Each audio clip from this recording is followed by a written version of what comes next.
भक्ति का रोग लग जाए, इसी रोग से हम सभी की गति है। संसार में कितना भी कुछ खा लो, कितना भी बढ़िया घर बंगला बना लो, यहां शांति नहीं है। किसी को मिली कि तुम्हें मिल जाएगी। रावण तो लंका में रहता था, उस लंका में रहकर भी उसे शांति मिली। फिर तुम्हारा घर कितना बड़ा है, इस घर में तुम्हें शांति मिल जाएगी? शांति मिल रही होती तो बड़े बड़े घर बना के लोग शांत हो गए होते, आनंदित हो गए होते शांति का। फिर भी तो परेशान है कि नहीं?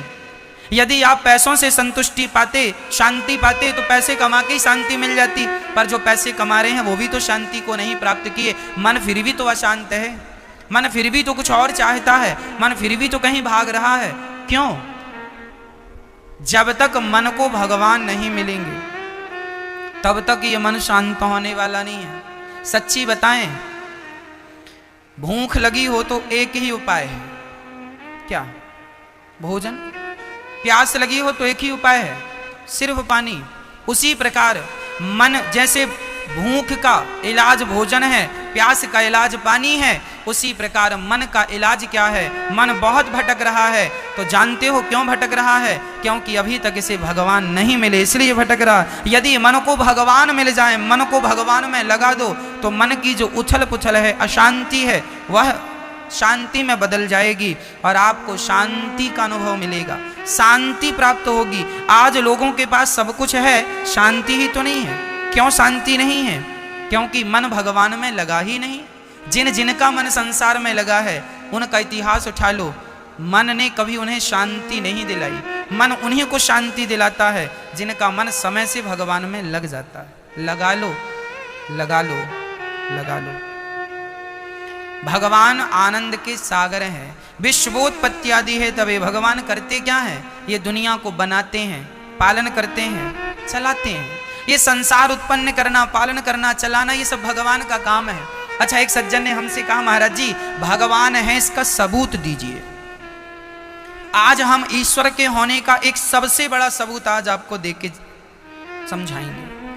अच्छा देखो, जब हम अपनी मां के पेट में थे तब क्या हमारी मां ही हमें आंख लगाने गई थी?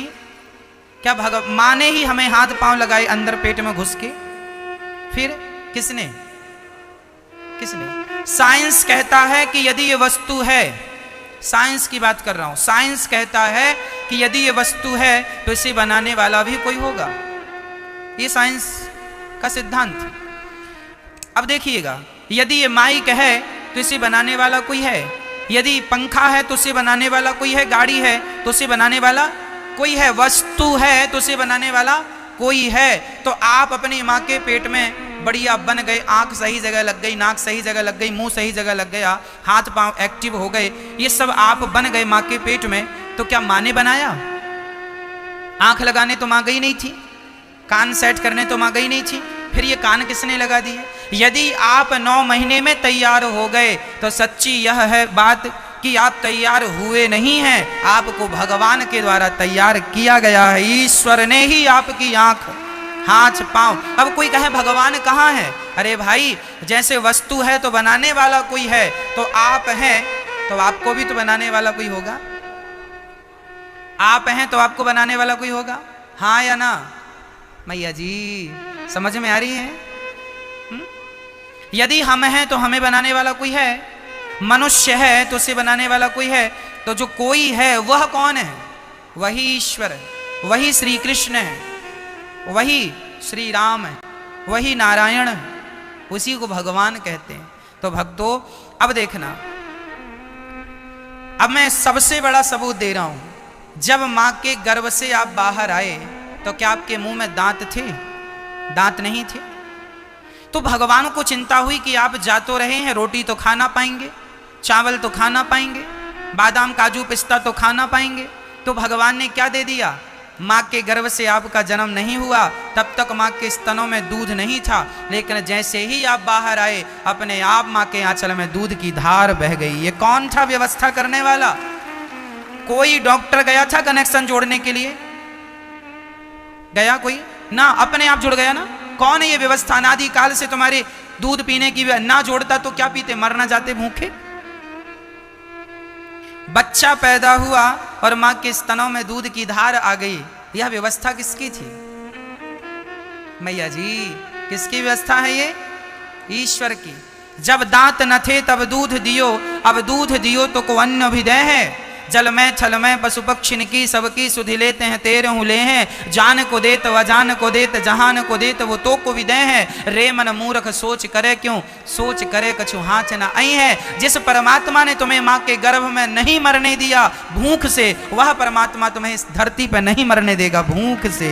वह ईश्वर तुम्हें नहीं मरने देगा। बचाने वाला वो है तो कोई मार नहीं सकता, और मारने वाला वो है तो फिर कोई बचा नहीं सकता। इसलिए ईश्वर ही मारने वाले हैं और वही बचाने वाले हैं। इसलिए विश्वास भगवान पे करना सीखो। एक ईश्वर, हां, श्री प्रहलाद जी कहते हैं ना कि मारने वाला है भगवान और बचाने वाला है भगवान। मारने वाला है भगवान, बचाने वाला है भगवान। बाल नवा का होता उसका, बाल नवा का होता उसका, जिसका रक्षक दया निधान। मारने वाला है भगवान, बचाने वाला है भगवान। मारने वाला है भगवान, बचाने वाला है भगवान। इसलिए भगवान का आश्रय हमें लेना है, भगवान की शरणागति ग्रहण करनी है। एक कृष्ण के सिवा हमारा रक्षक कोई नहीं है। इसलिए वह भगवान ही विश्व की उत्पत्ति पालन। उन्होंने मां के गर्भ में, मां के गर्भ से बाहर करते ही आंचल में दूध डाल दिया। हमने दूध पिया, और जब दूध पीने से हमारा पेट नहीं भरता, अब बड़े हो गए हैं, तो भगवान ने आपके मुंह में छोटे छोटे दांत दे दिए। अच्छा, दांत आप लगवाने गए थे डॉक्टर के पास पहली बार, ये व्यवस्थाएं किसकी हैं? कौन है? तुम्हारे जन्म के बाद तक देखो दांत लगाने आ रहे हैं भगवान। समय से दांत आ गए, और अब दांत तुम 5, 7, 8 साल के हो गए हो, दांत भगवान को लगाइए। पुराने दांत हो गए, गिरा के बढ़िया कंपनी वाले दांत लगवाते हैं, मजबूत, बुढ़ापे तक चलते हैं। ये व्यवस्थाएं किसकी हैं? फिर भी कहते हो भगवान है तो सबूत दो। अरे तुम्हें मां के गर्भ से बाहर करके दूध पिलाया, दांत दिए, क्या ये प्रमाण पत्र कम है ईश्वर के होने का? कम है? ना होते वो तो तुम बन कैसे जाते? दूध कैसे आ गया? अपने आप आ गया। अपने आप तो कुछ नहीं होता, ऐसा साइंस कहता है। क्यों जी? अपने आप ये माइक अपने आप बन गया? नहीं। मां के आंचल में, मां के आंचल में खून भी तो आ सकता था, खून नहीं आया, दूध आया। इतना बढ़िया दूध आया कि साइंस कहता है कि वह दूध अमृत है बच्चे के लिए। ऐसा दूध होता है कि 6 महीने तक मां का दूध ही बच्चे का संपूर्ण आहार है। ना तो बच्चे को पानी पिलाने की जरूरत है, ना तो बच्चे को अलग से भोजन कराने की जरूरत। परमात्मा ने क्या व्यवस्था की? उसी दूध में पानी भी है, उसी दूध में भोजन भी। पी बेटा, एक बार पिएगा, पानी की पूर्ति भी होगी, भोजन की पूर्ति भी होगी। क्या बढ़िया लिक्विड दिया ईश्वर ने, अमृत जैसा। और फिर भी कहते हो भगवान का सबूत दो।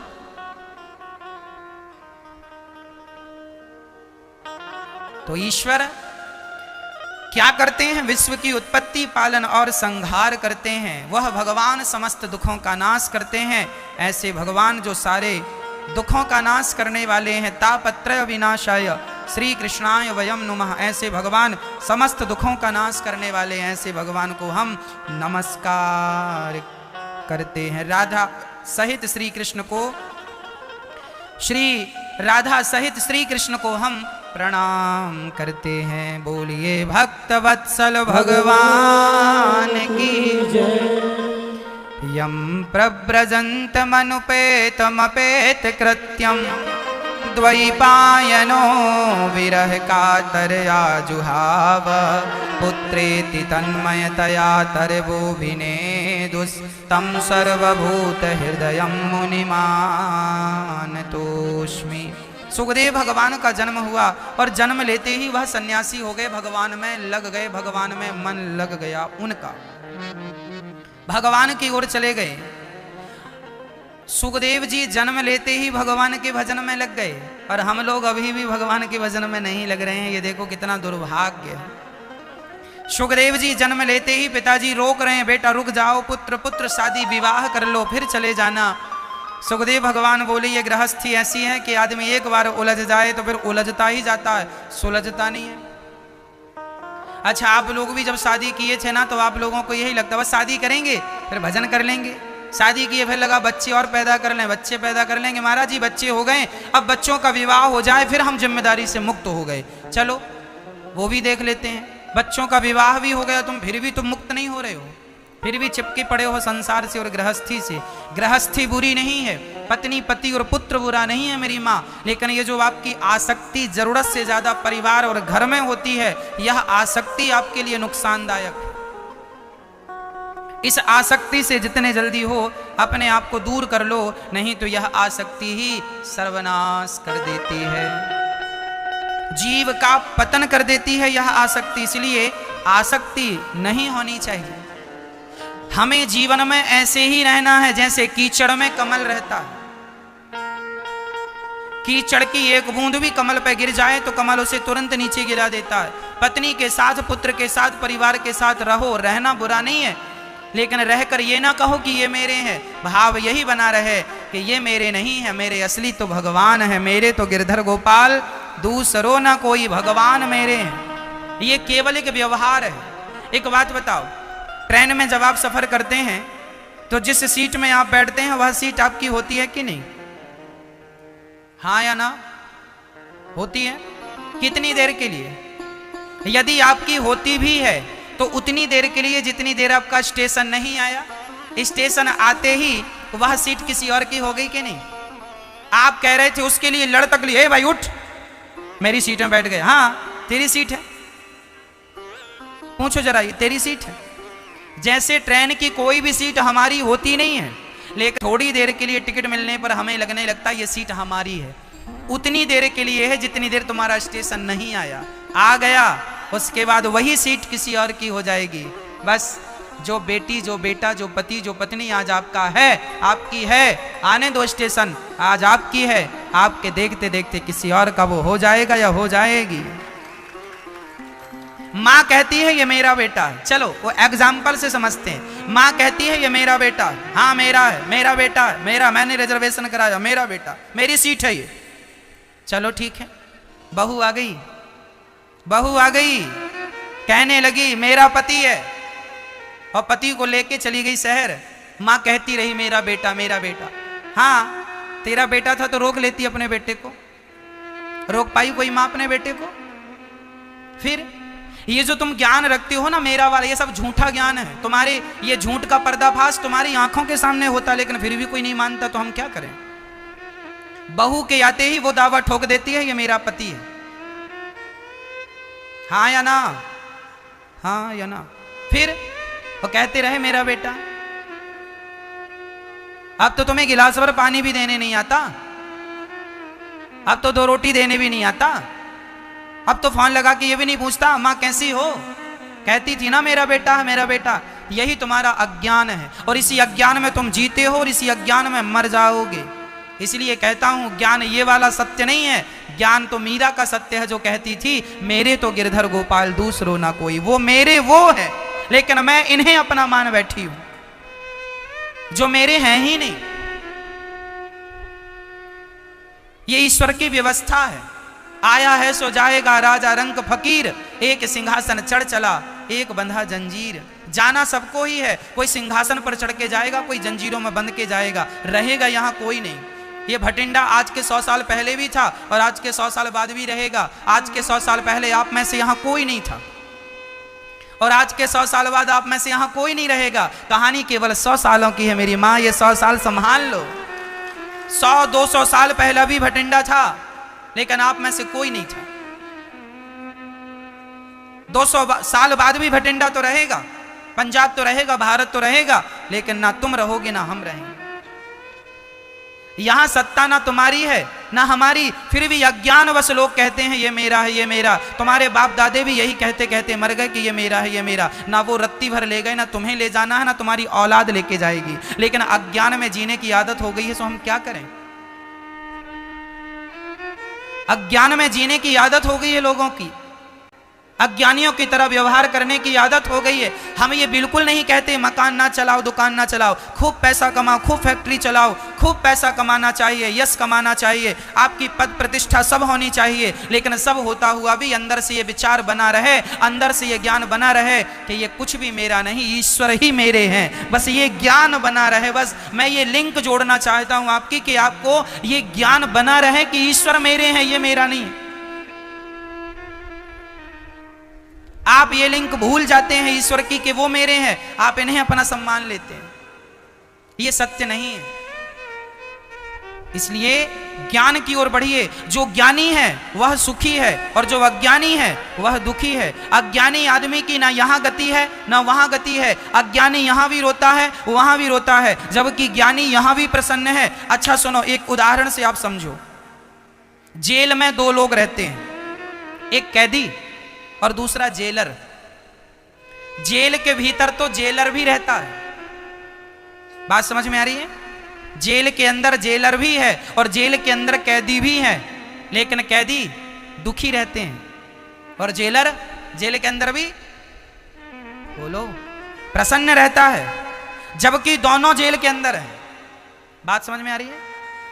कैदी दुखी है इस बात से कि हम तो जेल में हैं, और आप में से किसी को जेलर की नौकरी मिल जाए अब भी प्रसन्न हो, वाह वाह जेल के अंदर हम नौकरी करेंगे, और जेल में डाल दिया जाए तो दुखी हो जाएंगे। जेल के अंदर कैदी भी रहता है, जेल के अंदर जेलर भी रहता है, एक खुश रहता है एक दुखी रहता है। बस यही, ये संसार एक जेल है। इस संसार में सब लोग कैदी हैं। यदि कैदी बन के रहोगे तो सब दुखी रहोगे, और यदि जेलर बन के रहोगे तो सुखी रहोगे। जेलर का अर्थ यह है, जेलर को यह ज्ञान है कि मैं यहां ड्यूटी करने आया हूं, यह जेल मेरा नहीं है, मैं यहां ड्यूटी पर हूं। आपको भी यह ज्ञान होना चाहिए कि संसार मेरा नहीं है, ये पति पत्नी बेटा बेटी घर द्वार मकान मेरा नहीं है, मैं अपनी ड्यूटी पूरी कर रहा हूं। ज्यादा से ज्यादा मेरी ड्यूटी 100 साल की है। आपकी कितने साल की ड्यूटी है? आपके पिताजी कितने साल में चले गए? आपके दादाजी कितने साल में चले गए? 70 साल में कोई चला गया, 80 साल में कोई चला गया। जिसकी जितनी ड्यूटी थी उसने पूरी की, निकल पड़े। हमारी और आपकी भी ये ड्यूटी है, पूरी कर लो। जेलर बन के करना, कैदी बन के करोगे तो रोते रहोगे। संसार में रहो, अपनी ड्यूटी पूरी करो। ये संसार हमारा नहीं है, असली मुकाम तो भगवान के चरणों में ही हमारा असली मुकाम है। उन्हीं के घर जाना है। वासांसि जीर्णानि यथा विहाय, गीता में लिखा है जैसे हम कपड़े रोज बदलते हैं उसी प्रकार आत्मा शरीर रूपी वस्त्र बदलती है। आज ये कल दूसरा। इसलिए इसे अपना समझने की गलती बिल्कुल ना करना। ये मेरा नहीं है। फिर मैं याद दिला दूं, मेरे तो गिरधर गोपाल दूसरो ना कोई। रहना आपको संसार में ही है, लेकिन अंदर से ये व्यवहार बने, भाव बने कि ये मेरे नहीं। बाहर से तो आपको कहना है ये मेरा बेटा है, पति है, पत्नी है, दुकान भी चलाना, पैसा भी कमाना। अंदर से ये रहे कि ये केवल भगवान मेरे। बस बाहर से क्या है कोई फर्क नहीं पड़ता, अंदर से क्या है वो आता है ना सामने। कैमरे दो प्रकार के होते हैं। एक कैमरा होता है वो जो आपके मोबाइल में है, वो कैमरा आपकी सेल्फी लेता है। स्माइल, आपने स्माइल की, सेल्फी आ गई। अच्छा, किसी की हड्डी टूट गई हो तो हड्डी की फोटो लेनी हो तो क्या मोबाइल के कैमरे से आएगी? उसके लिए अलग से कैमरा आता है, जैसे एक्सरा मशीन कहते हैं। एक्सरा मशीन वह भी एक प्रकार का कैमरा है। वह कहाँ की फोटो लेता है मेरी माँ मैया? वह कहाँ की लेता है? आपके मोबाइल का कैमरा बाहर की फोटो लेता है, और जो एक्सरा मशीन है वह भीतर की फोटो लेती है। हड्डी कहाँ फ्रैक्चर है वो बाहर, उसे बाहर से स्माइल से कोई मतलब नहीं है, वो अंदर से मतलब रखती है। बस मेरी माँ, जैसे कैमरा मशीन और एक्सरा मशीन अंदर से मतलब रखती है, बाहर से नहीं, उसी प्रकार परमात्मा को अंदर से मतलब है। तुम बाहर से किसके साथ बैठे हो, किसके साथ व्यवहार कर रहे हो, कोई फर्क नहीं पड़ता। ईश्वर कहते हैं तुम अंदर से किसके साथ हो, इससे फर्क पड़ता है। अंदर से भगवान के साथ रहना, बाहर से संसार वालों के साथ रहना। समझ में आ गई बात? सुखदेव जी जन्म लेते ही सन्यास लेने के लिए चल पड़े। वह देर नहीं करते कि मेरा बुढ़ापा आ जाए, बच्चे हो जाए ना। भगवान का भजन आज अभी इसी वक्त से शुरू होना चाहिए। बुढ़ापे का इंतजार नहीं होना चाहिए। बुढ़ापा आता है कि नहीं इसकी क्या गारंटी, कौन कहेगा, कौन गारंटी लेगा कि आपका बुढ़ापा आया। आज हम नौजवान बच्चों से कहते हैं बेटा कथा सुना करो। अरे महाराज जी तो बूढ़ों की कथा है, तो क्या गारंटी है कि तुम्हारा बुढ़ापा आएगा, लेगा कोई गारंटी। इसलिए भगवान की भक्ति लड़कपन से करो। हाँ, ज्ञान बच्चों को लड़कपन से दो ना। ध्रुव जी ने लड़कपन से भक्ति की, प्रहलाद जी ने लड़कपन से भक्ति की, गुरु नानक देव जी ने, गुरु गोविंद देव जी ने लड़कपन से ज्ञान प्राप्त किया और लड़कपन से अपने आप का कल्याण करके उन्होंने समाज को सही रास्ता दिखा दिया। वो बुढ़ापे का इंतजार करते रहे क्या कि मेरा बुढ़ापा आएगा फिर मैं भगवान का भजन करूंगा। लड़कपन से सही रास्ते में वो लग गए और औरों को लगा दिए। हम लड़कपन से अपने आप को संवारें, अपने आप को सुधारें। बुढ़ापे का हमें इंतजार नहीं करना चाहिए। बुढ़ापा आएगा इसकी कौन गारंटी लेगा। इसलिए लड़कपन सबसे बेस्ट है, लड़कपन सबसे उत्तम। इसलिए भगवान का भजन कब करना चाहिए, बोलो मेरी मां। एक सज्जन से हमने कहा भैया जरा एक गिलास गन्ने का जूस पिलाना। उन्होंने पिया, जूस निकाला, सारा जूस निकाल के खुद पी गए और उसका जो कचरा था गन्ने का वो दे दिया, छिलका। बोले महाराज जी चूस लो। हमने कहा इससे क्या निकलेगा। वो बोला आप समझ लो। हम समझ गए। आदमी जवानी का रस तो अपने परिवार को पिलाता और बुढ़ापे का छिलका भगवान को देता। जवानी में भगवान का ध्यान किया नहीं, जवानी में भगवान की शरण में गया नहीं, बुढ़ापे में आ गया। अब बुढ़ापे तुम्हारे पास बच्चा क्या है, छिलके के सिवा सारा रस तो खत्म हो गया। अब बुढ़ापे में आदमी आ गए, लेकिन कोई बात नहीं, आ गए हो तो भी अच्छा। उन बूढ़ों से तो अच्छे ही हो जो बूढ़े अभी भी नहीं आए। हाँ, तो भगवान का नाम जो ले वह तो यहां रहे, और जो भगवान का नाम नहीं जपता, नहीं लेता, उसके लिए हमारे पास दूसरा ऑप्शन है। पानी भी आज बरस गया। क्या तू डूब के मर जा रे चुल्लू भर पानी में।